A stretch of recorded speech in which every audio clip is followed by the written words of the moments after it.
Video में दूसरे नवरात्रे की पूजा का क्या शुभ फल हमको मिल सकता है और हमको कौन सा क्या कार्य करना चाहिए, देवी माँ के कौन से रूप की पूजा दूसरे नवरात्रे में होती है, इस विषय में हम चर्चा करेंगे। तो दूसरे नवरात्रे में माँ देवी के ब्रह्मचारिणी माँ की पूजा होती है और माँ ब्रह्मचारिणी के इस रूप में बहुत ही अद्भुत कथा है कि जब हिमालय जी के यहाँ पर शैलपुत्री का जन्म हुआ तो देवर्षि नारद जी के पधारने पर देवर्षि नारद जी से जब ये ज्ञान प्राप्त हुआ कि जो तप करही तुम्हारे कुमारी, अगर आपकी बेटी तपस्या करे तो इसके मनोकामना पूर्ण होंगे। तो नारद जी के वचन को मानकर शैलपुत्री तपस्या करने के लिए चली गई और उन्होंने बड़ा कठोर तप किया।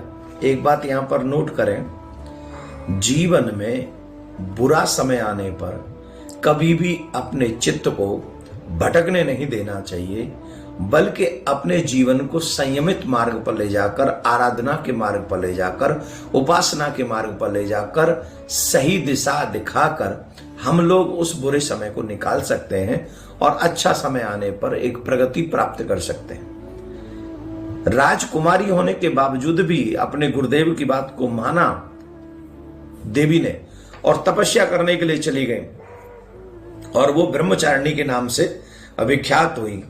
मां की पूजा का इसका बहुत बड़ा महत्व है और ब्रह्मचारिणी का अर्थ है तपचारिणी, अर्थात अच्छे आचरण करने वाली देवी। यह रूप पूर्ण ज्योतिर्मय अत्यंत भव्य है। मां के दाएं हाथ में जप की माला है और बाएं हाथ में कमंडल है।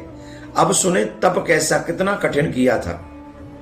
उन्होंने बहुत कठिन तप किया था। मां भगवती ने 1000 वर्ष तक इन्होंने केवल फल फूल खाकर बिताए, 100 वर्ष तक केवल जमीन पर साख पर निर्वाह किया, कुछ दिनों तक कठिन उपवास रखे, खुले आकाश के नीचे वर्षा और धूप को सहकर, घोर कष्ट को सहकर रही, 3000 वर्ष तक टूटे हुए बिल्व पत्र खाए और भगवान शंकर की आराधना करती रही। ऐसी कठिन तपस्या, बहुत ही कठिन तपस्या मां देवी ने की है, ब्रह्मचारिणी देवी ने की है।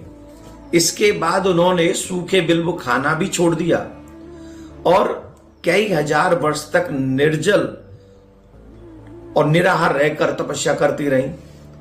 पत्तों को भी खाना छोड़ दिया था, शरीर एकदम कृषिकाय हो गया था। इसको कहते हैं तपस्या, इसीलिए ब्रह्मचारिणी। आप अगर चाहते हैं जीवन में कुछ पाना तो बुरा समय और अच्छा समय सबकी लाइफ में आता है। हमको क्या करना चाहिए? बुरे समय में कभी भी धैर्य नहीं खोना चाहिए, अच्छे समय की प्रतीक्षा करनी चाहिए और बुरे समय में चिंता नहीं, भगवत चिंतन करना चाहिए। व्रत से करके व्रत करें, जप करें, पुराणों का श्रवण करें, उनसे हमारा बुरा समय बहुत शीघ्र नष्ट हो जाता है। तो मां देवी ने बहुत बहुत बहुत कठोर तपस्या की है और इतनी तपस्या की है कि हम क्या बताएं। बहुत तपस्या करी उन्होंने, तब जाकर उनको मनोवांछित फल मिला है। नवरात्रि के दूसरे दिन मां ब्रह्मचारिणी की पूजा अर्चना होती है। मां का यह स्वरूप मंगल ग्रह का स्वामी है। ब्रह्मचारिणी मां की पूजा करने से जो लोगों की कुंडली में मंगल का दोष होता है, उस दोष को मिटाया जा सकता है। तो हमको क्या करना चाहिए? हमें मां भगवती की ब्रह्मचारिणी के रूप में पूजा करके खूब मन से उनको भोग लगाना। भोग किसका लगाएं? चीनी और मिश्री से युक्त पदार्थ बनाना चाहिए मां भगवती के लिए। चीनी और मिश्री से कोई भी वस्तु आप बनाएं, उनमें चीनी और मिश्री का उपयोग करें, पदार्थ बनाएं, उससे मां भगवती का भोग लगाएं। और मां को कमल और गुड़हेल का पुष्प बहुत पसंद है, ब्रह्मचारिणी मां को, तो कमल और गुड़हेल के पुष्प उन पर अर्पित करें। बाकी का जो आप पूजन करते हैं, जाप करते हैं, सुबह जल्दी उठते हैं, सूर्योदय से पहले उठना चाहिए। अगर जो व्रत करते हैं, जिनके घर में